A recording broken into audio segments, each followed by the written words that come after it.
My name is Andrews, and I am the Hierophant of the Church of Witchcraft.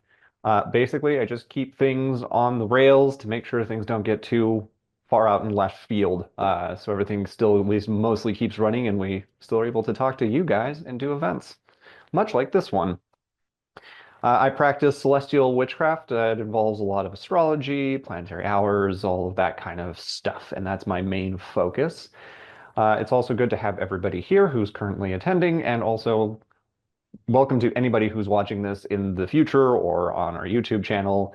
We appreciate you being here, or whatever platform you happen to be on, whatever the state of the internet might end up being at that point.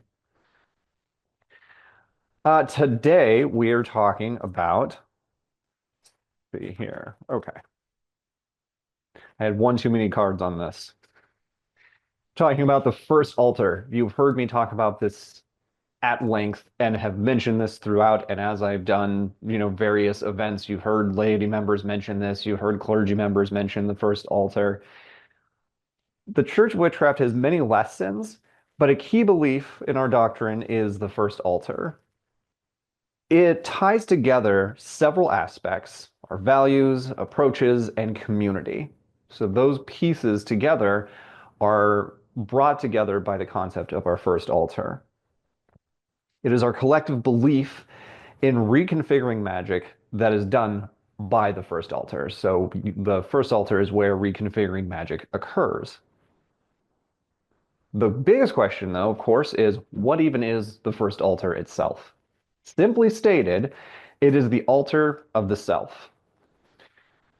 The primary conduit by which magic is reconfigured is essentially what we're talking about. Whenever there are people that are talking about doing witchcraft and they don't have their altar or they don't have the materials they need or the tools, this is something that we encourage too, partly because of the fact that you don't need a bunch of fancy things to do witchcraft with. You need yourself, right? And this is somewhat what prompted the first altar's conceptualization in the first place, and that pretty much every single witch shares across the board is themselves. If you don't have your body or yourself, you're not able to practice anything anyways. So it is a little deeper in consideration than just being physically embodied. Reconfiguring magic is essentially, like I was talking about in the last couple of sermons, the reconfiguring of magic is what witchcraft is. So when you're doing witchcraft, the various things that comprise it, you are reconfiguring magic for some specific purpose. There are two sermons specifically. There's a sermon on altars, and then there's also another sermon that has altars part 2. And those are both available on our YouTube channel as well. And there are sermons that go in length about broader scope of what altars are, why they exist, what a shrine is, and that kind of thing. And they briefly mention the first altar, but they don't explicitly state what the first altar is. It just mentions it as part of the conceptualization that the church has. The first sermon on the altars tells us that it is a place of lensing or focusing. So much like if you have a magnifying glass, you're basically lensing that magic into something that is focused and with intent. And this is also part of lensing and magnifying. So the magnifying piece is increasing or decreasing. So this is where we're developing I guess the scale by which we're moving this. So the polarity aspect that I've talked about or mentioned that I work with consistently is there's not just we either are doing witchcraft and it's happening or we're not. There's some blend in there between what the things are that we're doing. And so that is what I mean by the magnification. So by lensing this, the focus, what we're doing with that and concentrating that down, and also magnifying adjusting the increase or decrease of the witchcraft or magic that you're doing, the reconfiguring that's happening. That is what the first sermon on altars talks about, is that lensing and magnifying concept. Not just are we focusing something and magnifying it. We are also dealing with the scale and the scope of these as well. Yep, I'm on track.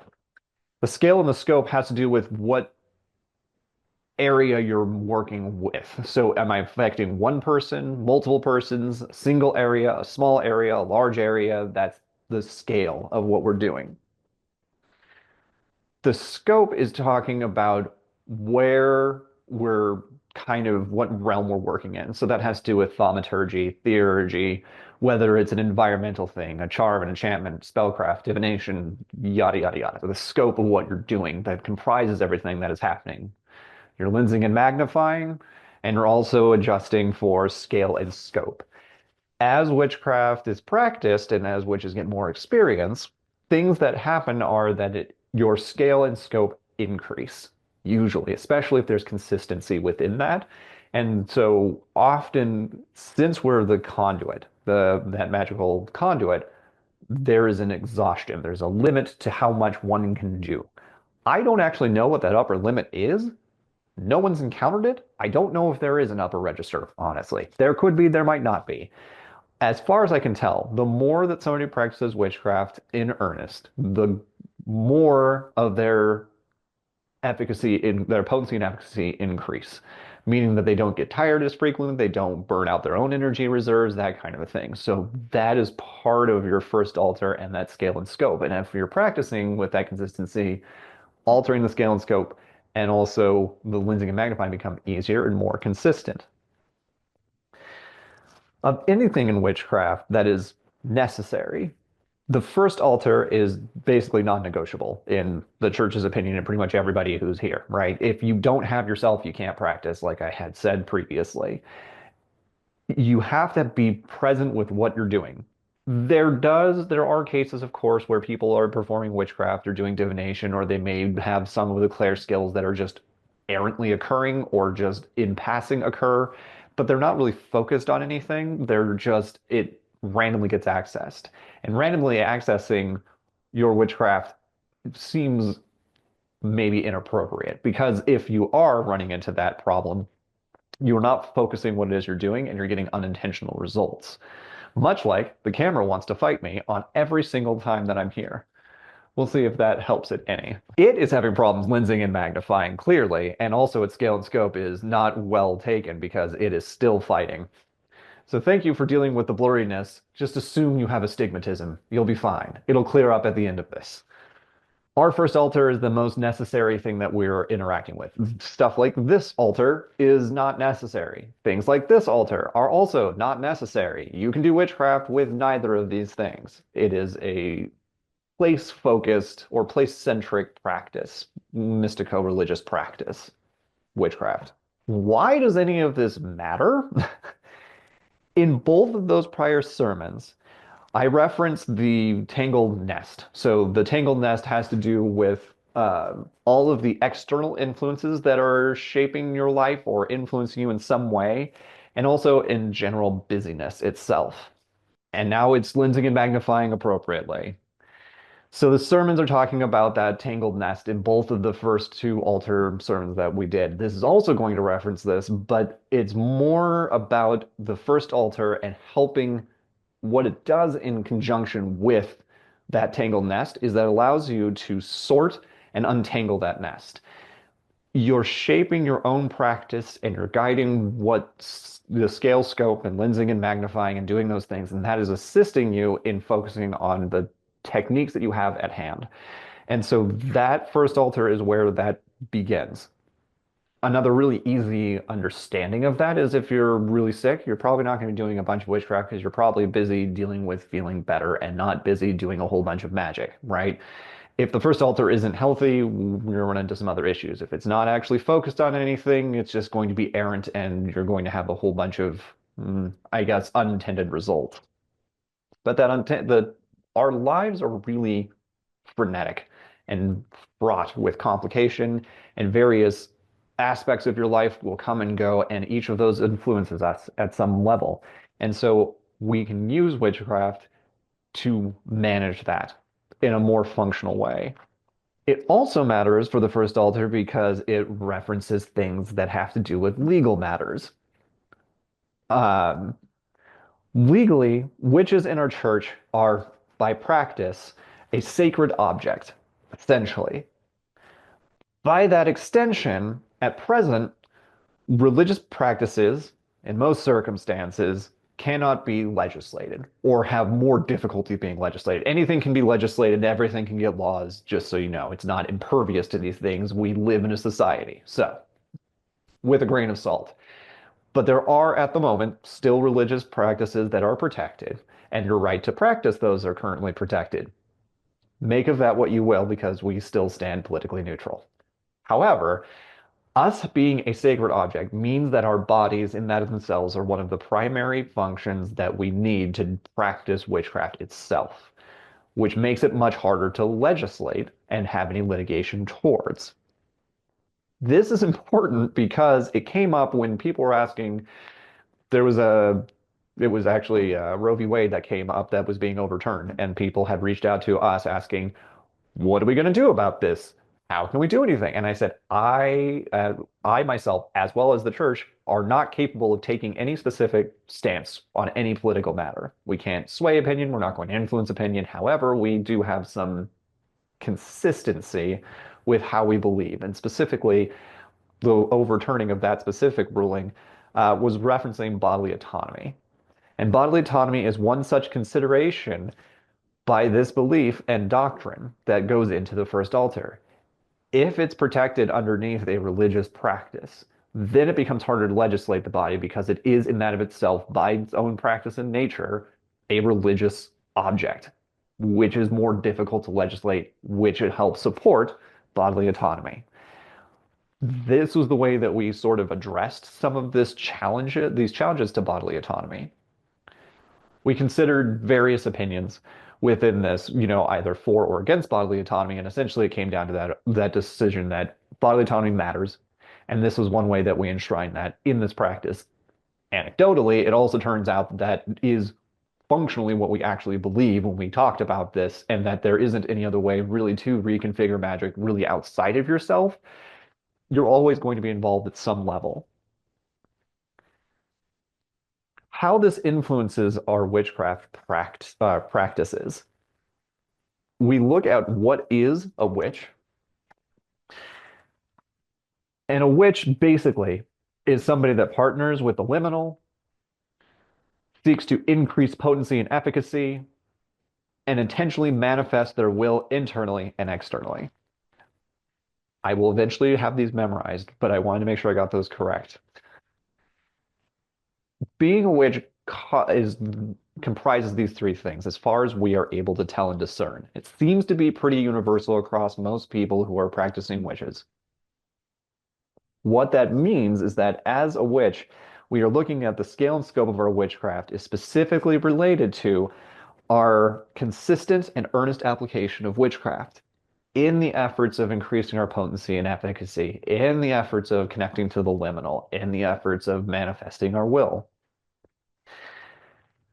Just as an altar is for lensing and magnifying, it directly influences the scale and scope of witchcraft.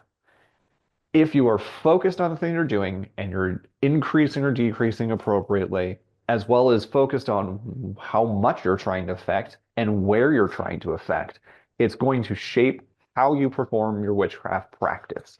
And the first altar is where that begins, basically. And it's really important to consider that earnest application of witchcraft as well as that consistency. Without consistency, we lose some of this traction, I suppose would be the best way I can phrase that. Further, manifestation is to be realized and to come to fruition. Again, this can happen kind of errantly, but guiding what your manifestation is in your own life, where you want it to go, what you want to do in your life, what answers you want, what information you need, for all of that to work, your first altar is what shapes the scale and scope of your influence.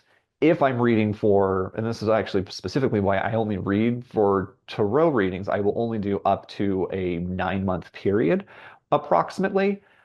Beyond 9 months, it gets too scattered for me to focus on, and so my scope is focused on that question. The scale is within that time frame, and then I'm lensing and magnifying based on what my connection is to the individual, connection to the liminal, and all of those pieces come together for me to manifest what it is that I'm trying to get answers on or to guide my own life. And that similarly is things that you're able to do.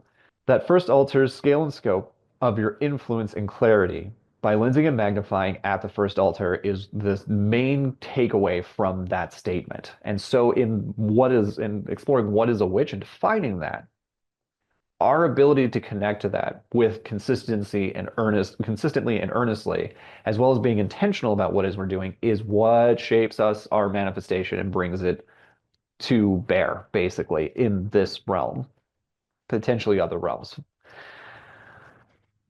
Partnering with the liminal, consistently engaging with this relationship, it nurtures that connection.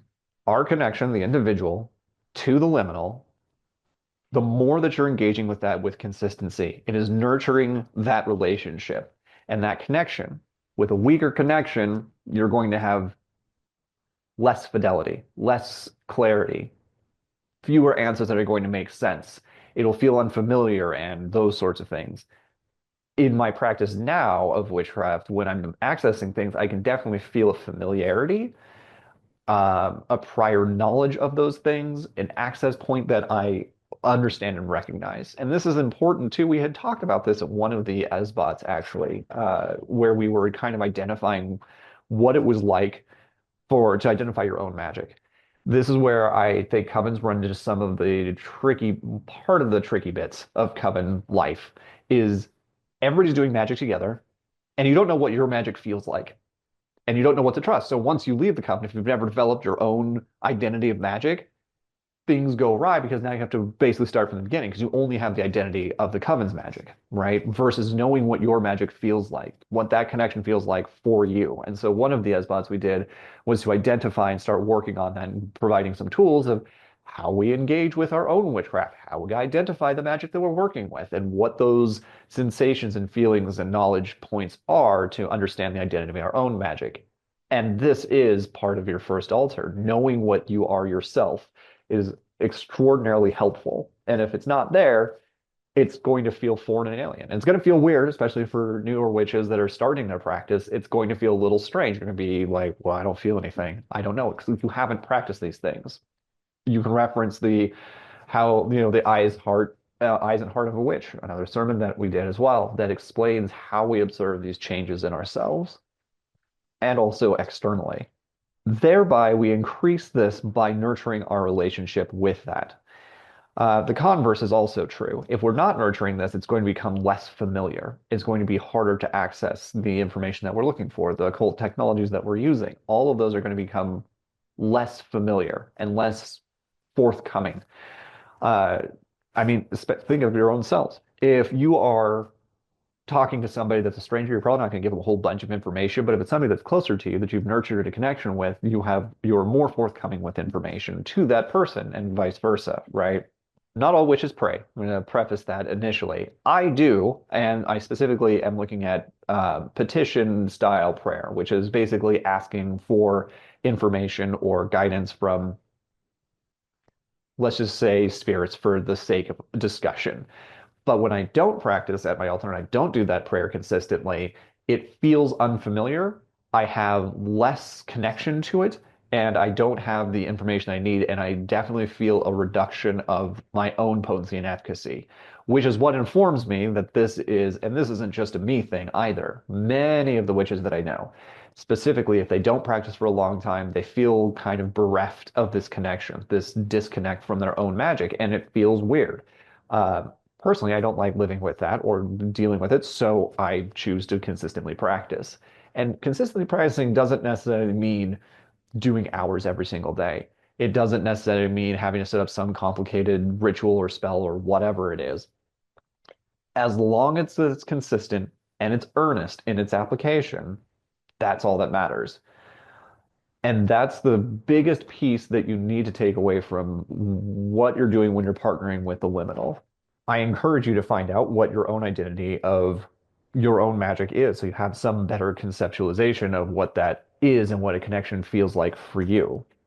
By nurturing through honorable acts, by nurturing that relationship between the liminal and yourself, that first altar, through honorable acts, we reinforce our liminal connections.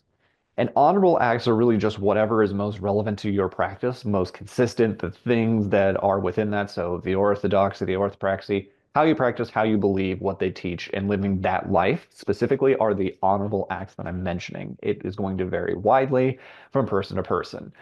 For me, I need to do this every single day. That's just a thing that I have to do. I don't think that's necessary for every single person, but specifically in this witchcraft that I do, it's requisite to maintain that connection. Don't know why, don't have a reason, don't really care. But I know that's a factor, so I do. Whatever that's going to look like for your practice, it could be once a month. It could just be at an SBOT specific one. It could just be a Sabbat of some kind. It really is going to vary widely. The key is the consistency and earnesty that you're going into with that. There, therefore, from that honorable acts that you're taking to honor your practice, we need to develop a robust and reciprocal relationship, and it must exist between the liminal and the first altar. So that means something that is consistently practiced. That robustness is what comprises your practice, the behaviors, the rituals, the spells, the all of that stuff that goes into it. Reciprocity is about what is the give and take from that. What I'm getting from the external liminal state and then myself and how that's the give and take. If I'm just taking from the liminal, it's not going to work out so great because I'm just taking forever, right? And I'm not giving anything into it. I'm not feeding back into that system. Just like you would with a relationship example, if you've got a friend or somebody who claims they're your friend and there's no reciprocity, there's no give and take, they're going to go away eventually because there's no connection there. There's no value in that. You can only take so much from an individual before they just stop giving anything. Similarly, this liminal connection and the first altar is akin to that same concept. Violations of that arrangement, I said may produce undesirable results. It will produce undesirable results, meaning that you will either have, in the lightest form that you'll probably contact most frequently, spells just won't work. Information just won't happen.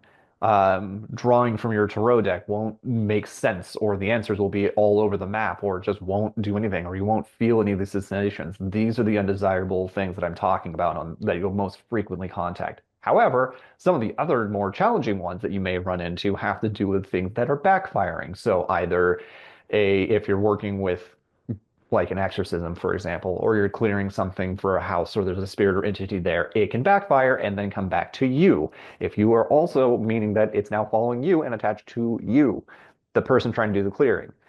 This is really important that we're practicing. If you're going to take on challenging tasks like clearing a house, working with, spirits that have negative intent, be cognizant of how consistent you are and how earnest you are with your practice and where you're at, and be realistic, right?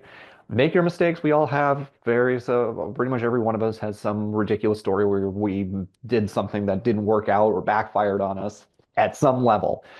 It's part of the experience. But that's also what the Church of Witchcraft is here for. And the people that are here are also people that can talk to you about that very thing. So, no, you're probably not crazy. We don't think you are. Come say stuff. This is what the Chronicles are for, right? You can talk about, well, I haven't been practicing my altar for 8 months, and I tried to deal with a restless spirit at somebody's house, and man, I am just having everything fall apart in my life.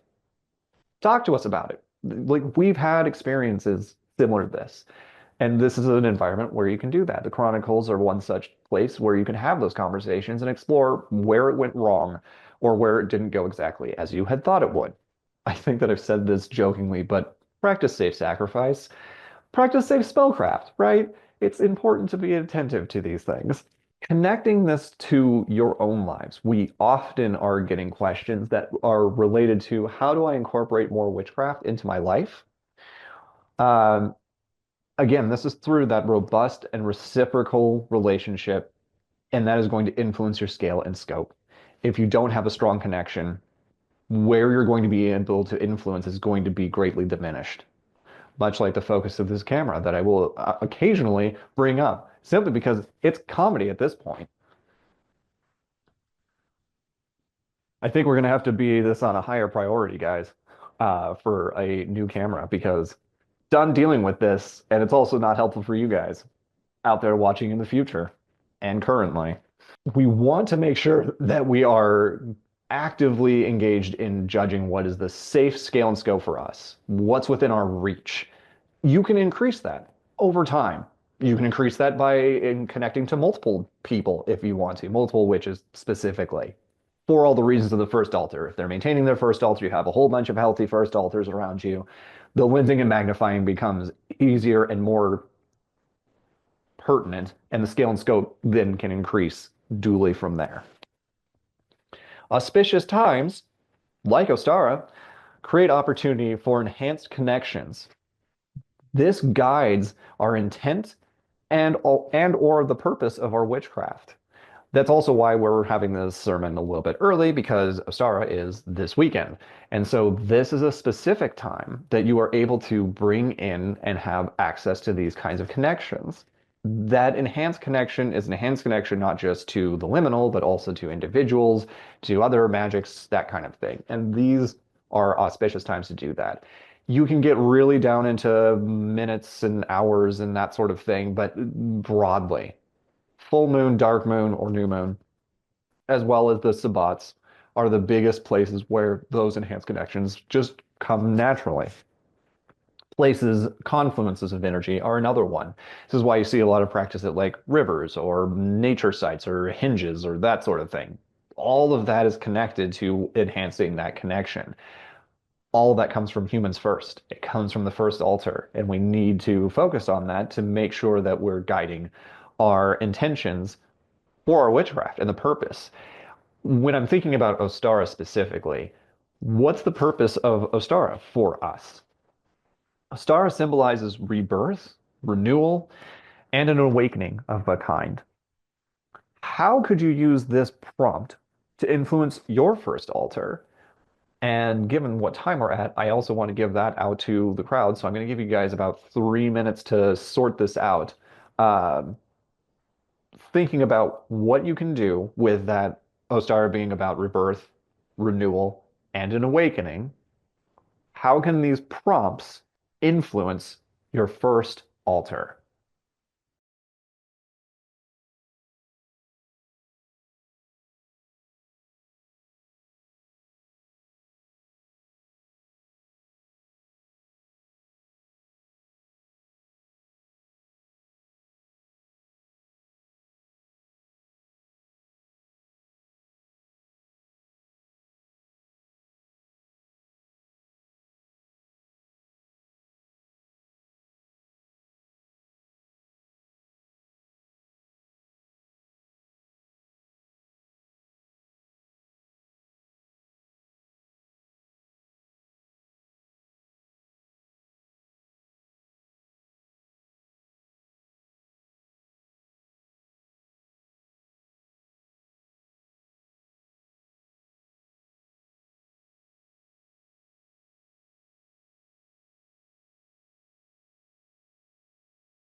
All right, now that you've had a little bit of time to consider that, does anybody want to share?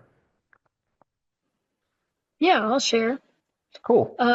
So for me, I always find that this time of year, because of the fact that it's more springtime, starting to get warmer and everything, and that whole idea of like renewal, rejuvenation, it feels like a new year to me versus in January. So I tend to do a lot more beginning of year things of like setting intentions and cleansing and things like that during this time of year, including with just myself as well. Perfect. Yeah, that's some of the themes of that for me come up kind of around Imbolc, right where the fire starts coming back and that kind of a thing. It's also attached a little bit to this Ostara stuff, so it's that kind of movement into this process that we're getting into, but very much so what you said of just how it influences these kinds of prompts begin to give us this idea. And also, these prompts aren't just about words on a page. You're also seeing these prompts around nature. There's stuff happening. Not here, by the way. It is actually a blizzard this morning, and we canceled work actually for that. So it's actually not spring here at all. Yeah, but generally, you'll see things start growing. You'll start seeing green things start popping up, and that's a good sign that kind of reminds us of what comes next, Yeah, or what's upcoming. you got our blizzard from yesterday. Ah, great. Thank And you. and that is partly why I don't feel that rejuvenation aspect or renewal aspect at Imbolc is because of the fact that here, at least in Colorado Springs, we still have so much winter ahead of us at that point, usually, Mhm. that even with some of the nicer days that we've had where it's been like 60-degree weather, I know more snow is coming. I just know it is. Yeah, So for me, it tends to be later in the year because of that. right. Again, those are the signs they inform our witchcraft and what we're doing with ourselves. Anyone else?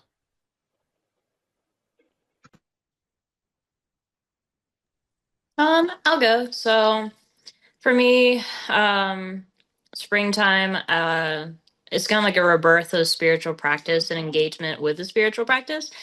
So I'll typically do like ritual baths, spring cleaning, altar cleaning. The times when I do clean my altar is usually during this time of year.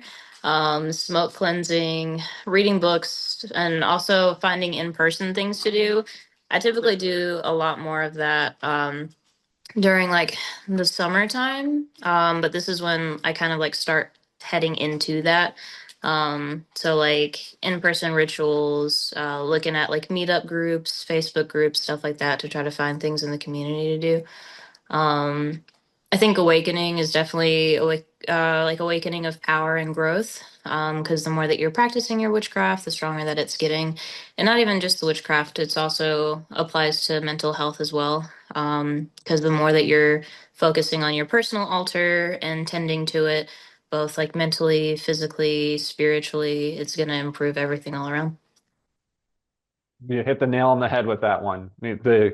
I'll touch on a little bit of that mental physical kind of split, uh, but certainly it's one of those considerations that we really need to be aware of. And I think it's funny that when other outside organizations that are not into witchcraft are like, "Oh, you're devil worshiping. Oh, you're so evil," and it's just like, "Oh yeah, we're so evil. We talk about mental health and well-being. Darn us for doing that self-care." Physical altars are common tools used in witchcraft. See this one and this one. Oh, great. And now you clear up. At least thank you for that. So this is a physical altar. This is a physical altar, right? And these are very common to see in witchcraft. You will also see them as shrines. You will see them in a variety of different formats.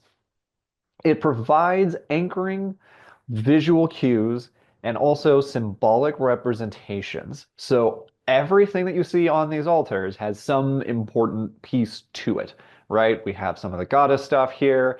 We have candles that are bringing in that fire. We also see that god and goddess as well. We're seeing some of the astrological symbols that are here. You're seeing some of the horned implementations here. You're seeing the curved moon as well, the masculine phase of the moon. You're looking at a bunch of my actually, I have, where is it? This guy here is actually death representations. You can see the crystal balls that are down here. Those are referencing portals and gateways as an example, but all of those are representations and they help us orient ourselves as well as anchor ourselves. This is where we want to combine our first altar and our external altars as they work in concert to connect, as Joanna was saying, the mental and the physical. It's all well and good that I have the first altar and I have that, but it also helps to see what it is that I'm doing, to have an interface, to have different behaviors and activities that I'm doing that help inform what it is that I'm doing in the first altar non-physical space. You can also tell, I can tell, well, I'll just tell you this right now, that when my altar is in disarray, I know that I'm not practicing consistently enough. This is again part of the honoring your connection to the liminal, honoring and nurturing that, that space between that connection in our efforts to increase that potency and efficacy. When this is a disarray, practicing my witchcraft becomes very hard. You can't see it, but there's actually a rug on the floor, and if this has a whole bunch of like bins and boxes and things, I can't kneel to do prayer, so I don't access it as frequently, which then harms the nurture and nurturing of that connection, right? This is part of that process for me. And most witches I find simply do their altars and they're not really sure why. These are the reasons why. We lens and magnify our scale and scope at these places in a physical way so that we understand it so we are influencing that internal mentalistic way as well. When we are doing anything with our first altar or our second altars, or external altars in general, you don't just have one, you could have multiple. And I know many witches that do have multiple variations of altars for various purposes. But that is tied into your orthodoxy, the orthopraxy, and the doctrine of your specific witchcraft. You want to consider what are your actual beliefs? What do you actually think, right?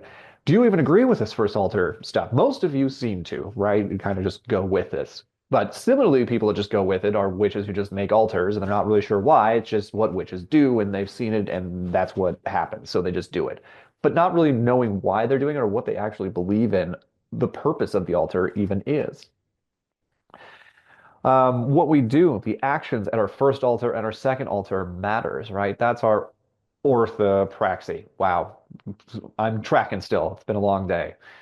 But what I'm doing at each one of these things represents various functions in my own witchcraft and representative. I work a lot with portals and gateways, which is why I have representation of one. I have actually this book that's right here is a book of prayers that I'm working with. And let's see if we can if the camera will agree with us to show what this altar is actually on it. But this is a book of prayers that's right here as well. This is a reference right here. That horned moon is actually a reference to the lunar region that I work with. So the lunar representation, basically. But each of these helps me understand and guides my practice, which is connected to my belief. And also, we consider what this church is teaching everybody about their first altar and also about witchcraft, about being aware and cognizant of your own actual beliefs and what your beliefs aren't, right? Don't take everything we say for stock or everything we teach for absolute verbatim truth. This is not dogma. This is purely doctrine. Use your critical thinking. You are the best answer here. And again, this is honoring your first altar, incidentally. To reiterate all of this, our first altar is the altar of the self. It is part of our church doctrine that we work with and also how we reconfigure magic, i.e., doing witchcraft, right? These representations help me do the first interface, and behave in ways that shape my first altar in an external way and realized way. Why any of this matters is that it supports our freedom to practice. It is critical to be able to lens and magnify what it is we're doing, to be aware of the scale and scope of our witchcraft. There's a serious lack of purpose that really just gets filled with the piece of really egotism. Egotism's not bad, but when all you're doing with your witchcraft is things that are that are just yourself and just about you and not about anything else or any wider connection or understanding of your world and how it relates, how is this really helping you do anything, right? It just becomes very self-centric. And while, yes, there's a lot of self-centric practice in here, it's about how it integrates with the rest of practice, the rest of the world, the realms, everything that you're doing. And that consideration doesn't happen as frequently. covens are supposed to be teaching this kind of stuff, and most of the ones that I have seen do this, some of them are more skill-based. But when we're not focused on that, we don't know what it is that we're doing. We don't have a purpose behind what it is that we are doing. We want to, I really want to encourage you to think about that lensing and magnifying as well as the scale and scope of your craft. Further, your first altar matters because it reinforces the liminal connections, it shapes our manifestations and enacts them. We do that through these behaviors. We do that through all of our occult technologies. We do that through being aware of ourselves. The Church of Witchcraft supports bodily autonomy too, and it also plays a role within your first altar, also plays a role within that bodily autonomy and our ability to at least afford some of those religious protections to your choices that you make for yourself, which might be kind of important in this particular era. Just saying. While we are partial to political stances, our belief in the first altar requires us to have the autonomy. If my body is legislated, then it's not going to be the altar that I'm familiar with, that I know, that I'm practicing. And that is not something that is conducive to us being able to practice witchcraft in the way that all witches seem to do. So even if if the church is something that you're not sure of, or it's not something you're really aware of or haven't made the choice yet, one of our beliefs, you may want to consider why that's important and how that impacts your own life in choosing to share a similar belief. We revitalize witchcraft under a flexible common practice, and this is one of those things that we're sharing this idea that as witches, our first altar is ourselves. And that is something that is our true identities, and we must live those true identities insofar as much as being able to express at our first altar in a way that matters for our religious practice of witchcraft. Centralizing and working through the instrument of our selves really creates a unified, cohesive practice with clarified and defined values. So working through this, think about what I was saying about orthodoxy and orthopraxy, how you practice, what you believe, what you're being taught. Those pieces are coming together to create a cohesive effect. That cohesion of the self, of that first altar, makes us more efficacious. It gives us more impact to what we're doing. It increases our potency overall to do the witchcraft that we do. It provides, at least me, and probably most of you, and most of the people that I've talked to, it provides solace and guidance. It gives us this sense of calm, of retreat, of familiarity, of connection that we want. It also gives us a sense of guidance in our lives, of what it is we're doing. Just like with Ostara that's happening, we're seeing how it informs our first altar. And that is the guidance that we're talking about. It's about being within that aspect of the rhythm of our world in this realm. And that is something that gives us guidance. How many people, I mean, really in adult life, we're not really told, oh, you need to think about how you're renewing yourself. That doesn't really get talked about.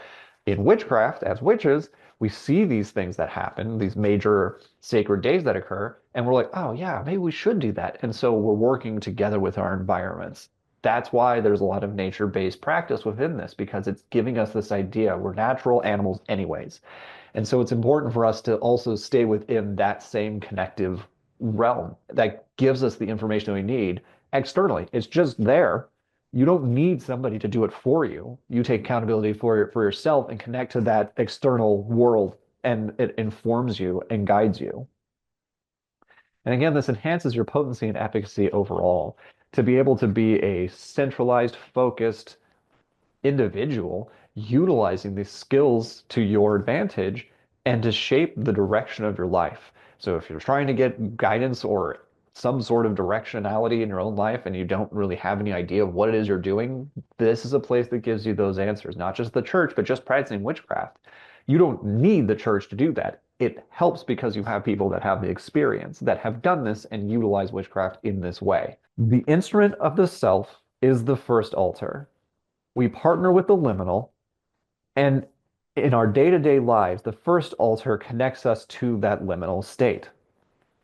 By honoring this connection, living within that connection, we know that this connection gets realized.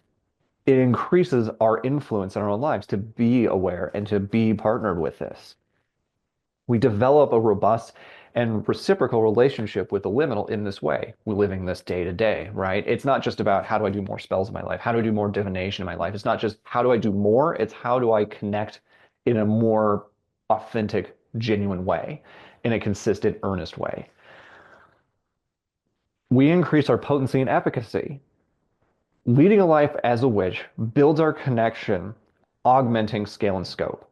As we're living this life of intention and awareness and consistency, it enhances that connection by honoring it consistently, and that augments our scale and scope. It gives us the ability for lensing and magnifying that we're looking for. As a community, we collectively enhance and bolster this work in witchcraft whenever we're practicing, whenever we're at these kinds of things, esbats, sabbats, whatever it is. Those are places that we're all kind of on the same page of doing the same thing, of living this reality of our witchcraft that we're and are practicing of that, whatever kind it is. They're all magic users of some kind. They all generally believe in these broad concepts, and we share that similarly, and we can see how people are living witchcraft in their own lives day to day to help us run our own lives, maybe. And if it's not something that you're seeking, think about what you're able to give back, because if you're living this way, you're also acting as an example to those that are around you. So if you're living a life of witchcraft and enhancing this and honoring this connection, other people get to see how you're doing that, even just by you modeling it alone. Reconfiguring magic as through witchcraft is our purpose in the craft. Anything that we're doing with witchcraft as witches is reconfiguring magic of some kind. So you have to have the first altar to do the reconfiguring to have any effect to even be doing witchcraft in the first place. Save those errant one-offs that just sort of happen, because people have latent magical ability. I wouldn't necessarily classify that as witchcraft. Where that brings it into witchcraft is when we're intentionally doing the things that we're doing, when we're living this life, when we're honoring the history and the robust, just the amazing history that's behind that, not just in Euro-Western your witchcraft, we're also looking at worldwide expressions of witchcraft as well. And it's being aware and honoring that. So even if you're not honoring a liminal connection, you're also honoring all the things that came before you, all the people that are at the church, whether they're laity or clergy. That's all part of living that life, and that is doing witchcraft in your life. That's how you bring more in. All of that said, to manifest our will. Absent supports, community, mystical, family, whatever it is, you will remain limited. There is only so much that one individual can do. We are not islands. I literally cannot see when the camera's not focusing, but also I can't see when my glasses don't exist. I didn't make these. Somebody else made it with technology that I don't understand, and now I have glasses that I can see to do various things in my life. I would be very limited if that didn't exist. Similarly, in witchcraft, if we don't have a community, if we just isolate ourselves and only practice solitary, you can practice your own thing, right? But we can practice alone together, as I've said numerous times in the past. And that way it still honors what you're doing, because you might not agree with what everybody says or what they're doing or how they're doing it, but you can at least be around them. And that community gives you some of those supports because other people are aware and cognizant of you. The same goes backwards and forwards, right? If I'm asking of that of the community or expecting that, similarly, how do I give back into that same pool? We grow our practice of witchcraft to express our will. Note, I did not say positively or negatively or constructively or destructively. I don't care. You are expressing your will in some way and manifesting that through the skills that we possess. The teachings that we have, the lessons that we're doing, the life that we're leading, all of that is about expressing your will, your intent, and your desire to do those things. Your practice is yours, but consider what you can do for others, right? I am also guilty of this. A lot of witches are. We practice very solitary, very much in our own world, in our own heads, doing whatever, casting spells for ourselves. I would seriously recommend looking at the ethics sermon as well, because this is not necessarily appropriate to do witchcraft on the behalf of others without their consent. We still all do it. Just be honest about it, right? And be aware that you're making that choice. And so your witchcraft can guide others. Some people don't want that guidance, and sometimes it's not appropriate to do that, though. Each of you have now, and those in the future, how will you practice this art of giving into and out of the community. It's more rhetorical than anything else, but something to consider is how each of us is going to use the art of witchcraft that we have and what we're going to do with our practice and what that means for our communities, for ourselves, for the future, any of those things, and what we're modeling to others. The first altar binds our craft with our personal, innermost expressive selves. That's what witchcraft is intentionally for. And this is expressing our will and all of the other things that we've talked about tonight. We can bring forth great and terrible wonders to our realm through this. Your negative intentions, destructive intentions, carry weight, especially when doing witchcraft, especially when they're focused. It's not just, oh, I'm going to make myself all better and it's all roses and poppy fields, right? It's also the fact that when you have this increase, negative, baneful magics are a thing that you can do. What that means is that you can impact other people negatively and destructively, sometimes not intentionally. It is really important to be aware of what it is you are doing with this. And it's a double-edged sword about this kind of access and increasing your own potency and efficacy and nurturing this liminal connection and bringing your will to bear. Even if you have a positive intention, you may be detracting from somebody else and their gains, right? But I was talking to somebody about this, that we come from often a scarcity mindset instead of a plentiful mindset, right? There is a lot for everybody. Try to consider a plentiful mindset instead of a scarcity. If I do one thing, then somebody else doesn't get this, right? Somebody else may not have had the wherewithal to do that in that specific way that you took away their opportunity.